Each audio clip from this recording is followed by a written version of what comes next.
bienvenidos una semana más a nuestro apartado Flores y Plantas, apartado que hacemos conjuntamente junto al vivero municipal Pinares de Torremolinos, apartado con el que aprendemos muchísimo a cuidar nuestras plantas de interior y de exterior. Pero hoy concretamente vamos a hablar de herramientas de poda. Está con nosotros el técnico municipal del vivero, José Ramón. ¿Qué tal? Buenos días, Rosa. Vamos a hablar de herramientas y esta vez no me voy a poner yo a coger muchas, porque me da un poco de miedo. Sí, son todas herramientas de corte, herramientas de poda. Y bueno, hemos elegido este tema porque creemos conveniente, en el mes de enero es un mes bastante propicio para realizar ciertos tipos de podas, como ahora comentaremos, ¿no? Entonces, vamos un poco a clasificarlas y a ver qué función tiene cada una de ellas, ¿no? José Ramón, antes de comenzar, ¿qué es la poda? Es buena pregunta porque podar normalmente no es cortar, es decir, hay gente que por norma también realiza la poda en el mes de enero cuando hay especies que no se pueden podar ahora mismo, ¿no? Es decir, la poda es una forma de equilibrar la planta, es cortar trozos vegetales, hay que intentar que esos cortes sean lo menos vistosos posible, es decir, que cuando se termine la poda sobre el ejemplar que estemos podando no se note que allí hemos entrado a cortar. Y fundamentalmente es una forma de equilibrar buscando un objetivo, ¿no? Este puede ser un objetivo sanitario, es decir, quitar trozos del vegetal que estén muertos, ramas que estén cruzadas. Y si estamos hablando de poda arbustiva, fundamentalmente la poda tiene el objetivo de promover una floración buena dentro de ese arbusto de flor, ¿no? Digamos que esto es para lo que sirve la poda, pero ¿cuándo tenemos que podar? Porque supongo que no todo es lo mismo, ¿verdad? Ni un árbol, ni arbusto, ni una planta. Es otra muy buena pregunta porque el invierno es una época propicia, sobre todo porque la vegetación arbórea, la grande, pues está en parada vegetativa, es decir, los árboles de hoja caduca pues tiran su hoja, como ya todos sabemos, y esto nos está indicando de que está ralentizado su mecanismo interior. Es el momento de actuar porque estamos haciéndole menos daño. Y por otra parte, los árboles de hoja perenne pues están también ralentizados, aunque estos no tiran la hoja, ¿no? Entonces, el momento ideal de la poda arbórea podemos decir que es el invierno, pero en poda buscando floraciones hay que tener en cuenta que la poda se realizará siempre que termine la floración. Por lo tanto, en especies que florezcan en primavera, pues el momento idóneo es el invierno, no así las especies de verano-otoño, que habrá que podarlas justo después, ¿no? Entonces, digamos, la poda se adelanta y es una poda más en verde que la actual. Otra diferencia en cuanto a época de poda es que la poda de invierno puede ser más dura, es decir, podemos quitar más madera que de la poda en verde, de la cual hay que quitar poco, ¿no? Depende muchísimo también del pie, es decir, de la especie sobre la que estemos actuando con poda. Hay que decir, por ejemplo, el hibiscus, por poner el pacífico, por poner una planta que la conozca la gente, requiere una poda más corta, es decir, hay que quitar menos madera que, por ejemplo, la poda de una lantana, la poda de una banderita de España, para que todos nos entendamos, ¿no? Es decir, que es una poda más severa y tenemos que dejar el arbusto pues con poca madera, ¿vale? Sí, el hibiscus, no, el pacífico. En mi caso, sí tendríamos que hacerlo en esta fecha. Se hace en esta fecha y hay que quitar punte, lo que vamos a denominar un despunte, ¿no? Solo las puntas, los brotes terminales, de manera que las yemas que van a brotar por debajo tengan contenido en flores, ¿vale? Entonces no es cuestión de dejar el arbusto muy despoblado, ¿de acuerdo? Realizar esa poda. Nos hemos traído pues un amplio ejemplo, ¿no? Nos hemos traído todas ellas. Lo primero quizás, antes de ponernos con herramientas que cortan, como tú decías antes, es protegernos las manos, ¿vale? Y empezar a mostrar distintos tipos de herramientas, ¿no? Sin duda ninguna, la herramienta más utilizada en poda por un jardinero es la podadera de una mano, ¿vale? O tijera de podar de una mano. En el mercado existen muchísimas marcas. Si nos vamos a marcas de jardinería, de bricolaje, pues evidentemente la tijera su vida útil será menor. Si nos vamos a marcas que tengan cierta calidad, como por ejemplo estamos hablando de aquí Altuna, pues es garantía de que tendremos una podadera que se puede despiezar entera, es decir, esto para su mantenimiento pues se puede desmontar perfectamente, tanto el amortiguador como la maneta que acciona la cuchilla y la maneta que acciona el gavilán, ¿vale? El gavilán es la parte fija y la cuchilla es el órgano que en realidad corta por fin, ¿no? El corte y cómo sostener la herramienta siempre debe de ser esta que estamos mostrando, es decir, los dedos accionan la cuchilla que va buscando esa contracuchilla, ¿vale? Y ahí es como tenemos que cortar, y no al revés, porque si lo hago al revés, lo que estoy accionando es el gavilán y eso provoca que se machaque el tejido de la planta. Consecuencia, pues que no va a cicatrizar correctamente, ¿vale? Entonces, siempre los dedos accionan la cuchilla que busca la contracuchilla, ¿vale? La podadera de una mano aproximadamente hasta 1,5 centímetros o 2, dependiendo de la especie y la dureza que tenga la madera, pero no más. Es decir, una cosa que normalmente abusamos todos es cortar más dientes con esta herramienta. Al final lo que hacemos es un destrozo en el tejido, planta tarda cicatrizar, ¿vale? Por lo tanto, la podadera de una mano tiene su limitación, ¿vale? A aproximadamente 1,5 centímetros, dependiendo de la especie con la que estemos trabajando en cuanto a dureza de la madera, ¿vale? Y ya si queremos necesitamos más diámetro, bueno, pues tenemos más grande, ¿no? unas podaderas ya que no se manejan con una o con dos. Entonces, en este sentido, no debo de hacer este movimiento, porque lo que estoy accionando es el gavilán. Tengo que manejar con la mano izquierda, ¿de acuerdo? Curioso este detalle, y ahí hay que tenerlo en cuenta. Siempre la cuchilla busca el gavilán o contracuchilla, ¿de acuerdo? Esto nos permite cortar pues aproximadamente el doble de lo anterior, ¿vale? También dependiendo evidentemente de lo dura que esté esa madera. Y una variante de la podadera de dos manos pues es esta otra, ¿vale? Es decir, las podemos tener de un tamaño más pequeño y estas pues que tienen un tamaño mayor, ¿vale?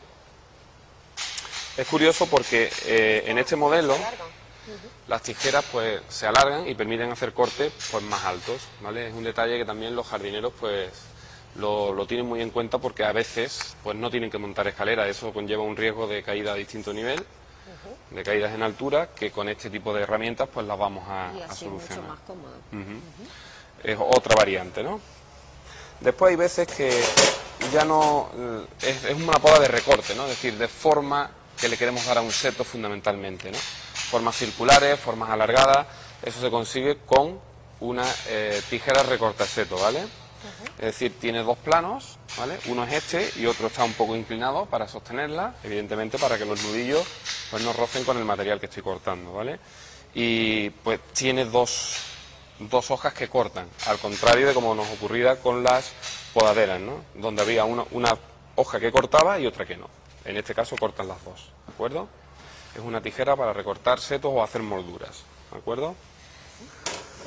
Si queremos seguir aumentando de diámetro, cosa que ya empezaría pues a ser un poco desastroso para el vegetal, porque evidentemente mientras el diámetro de corte sea mayor, la herida y por tanto la de patógenos dentro de la también. Pero bueno, existen en el mercado distintos tipos de serrucho. Bueno, hay algunos un poco más rudimentarios, ¿vale? Como este que es tipo navaja, y en realidad los más profesionales pues son de este tipo, ¿vale? Qué miedo me da que te acerques con eso. Es un serrote, no hay peligro. Un serrote de poda normal que tiene un mango bastante adherente, ¿vale? Tiene su tope, es un detalle ergonómico, es decir, la ergonomía es una ciencia que estudia las herramientas, cómo se pueden adaptar al operario de la forma más fácil, ¿no? Para trabajar de este. Y en este caso pues se nota tanto en el radio de curvatura que tiene el propio serrote como en el mango, ¿no? Sí, eso lo vamos a comentar ahora, ¿no? Porque eso es de verdad lo que corta, y si se pudiera ver exactamente de frente, veríamos como hay una sección en V en los dientes, ¿vale? Es decir, están alternativamente a izquierda y derecha, ¿vale? Formando una V perfecta y afilado por las dos caras del diente, ¿no? No sé si ese detalle podremos observarlo, ahí lo intentará nuestro compañero Juan. Es un detalle que se denomina triscado en los serrotes de poda y que tienen una finalidad, es que cuando estemos haciendo el tiro y el empuje a la hora de cortar la rama nos sea más fácil y el serrín ocupe ese espacio que deja esa V y el serrucho no se bote en la madera, ¿vale? Hay que tener en cuenta que las especies que estamos cortando en teoría están vivas y entonces es serrín más savia, entonces eso al final provoca embote si no tuviera el serrucho de poda el triscado, ¿vale? Que es esa forma de V. Y bueno, los flejes antiguamente se afilaban, pero esto es un trabajo de chino y hoy día los precios y la competencia que hay en el mercado no hace que merezca la pena el afilado, del cual hablaremos ahora, y lo ideal es cambiar el fleje por otro nuevo y ya está, ¿vale? Los serruchos hoy día han bajado mucho de precio también.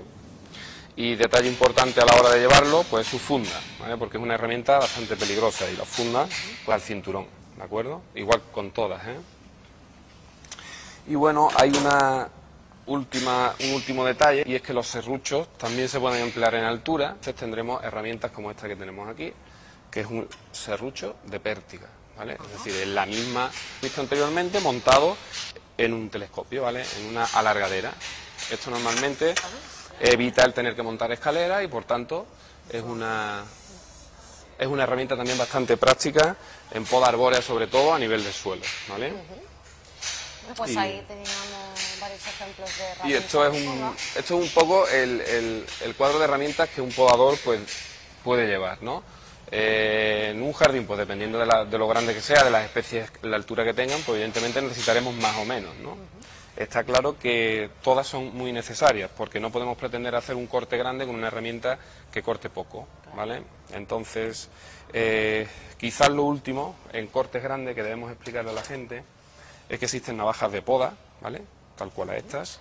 ¿Y esto que lo veo yo tan pequeñito, corta, verdad? Sí, corta, afilada, y tiene esa forma totalmente a conciencia porque los cortes de poda, sobre todo los que están hechos con el serrucho, la zona final dejan aristas. Estas aristas hay que eliminarlas con esta navaja, que por eso tiene ese radio curvo, ¿vale?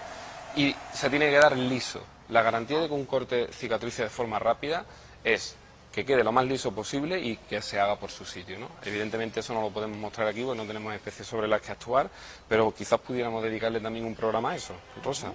Entonces, navaja de poda. Y por último, una tijera un poco, digamos, la más pequeña que tenemos aquí, que es una tijera de despunte, ¿vale? Y esto es para brotes ya muy pequeños, por debajo de 1 centímetro, ¿de acuerdo?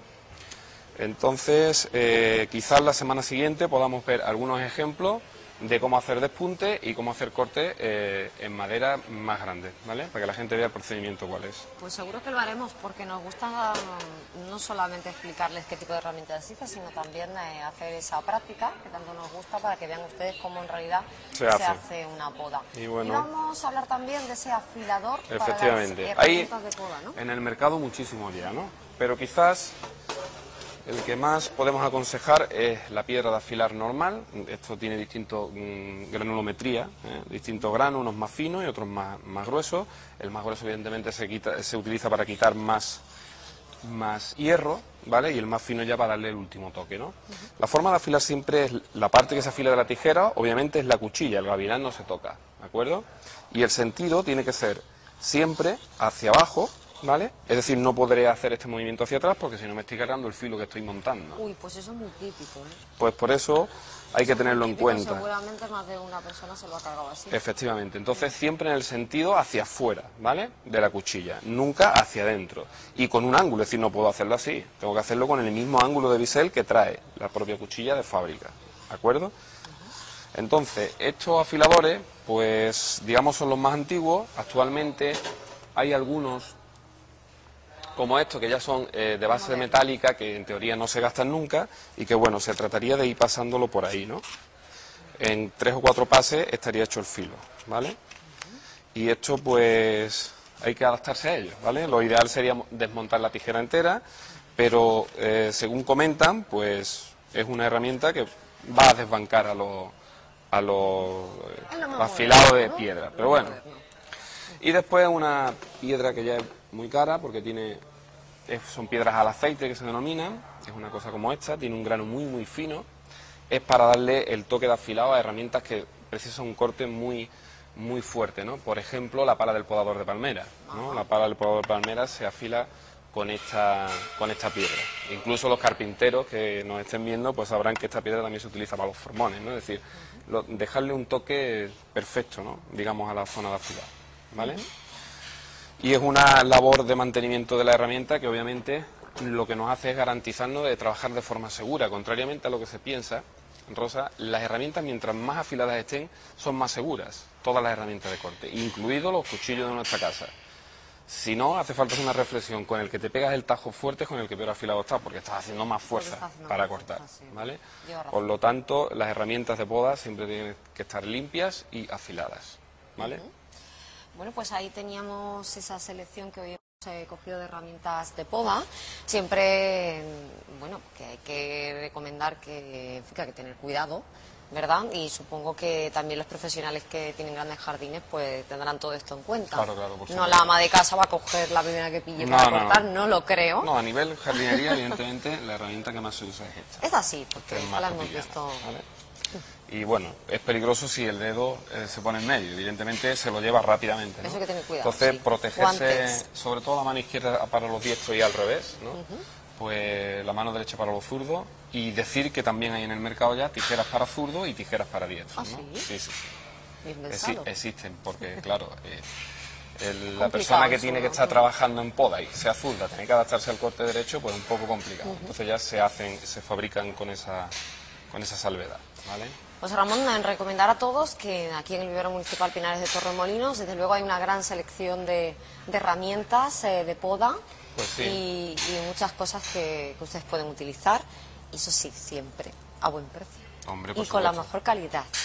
Hay siempre donde poder elegir, ¿no? Herramientas más profesionales, la herramienta un poco más, ya más bricolaje, pero intentamos de que haya pues un abanico de que la gente pueda disponer de la herramienta que precise a buen precio, ¿no? Y que les volvemos a recordar que siempre ustedes pueden preguntar la herramienta que más le conviene o cómo debe hacerlo, porque tienen aquí un equipo estupendo de profesionales que están para ayudar y para dar buenos consejos como siempre. Perfectamente, definido. Que en la semana que viene hacemos práctica, ¿no? Sí, vamos a intentar hablar de con buscar eso. algunos ejemplares, si el tiempo en la calle nos lo permite, vamos a poner algunos ejemplos de cómo cortar despunte y cómo hacer cortes de rama de gran calibre, ¿vale? José Ramón, pues quedamos en eso. Ha sido un Muy bien. placer y nos Venga. vemos la semana que viene. Hasta la semana que viene. Gracias.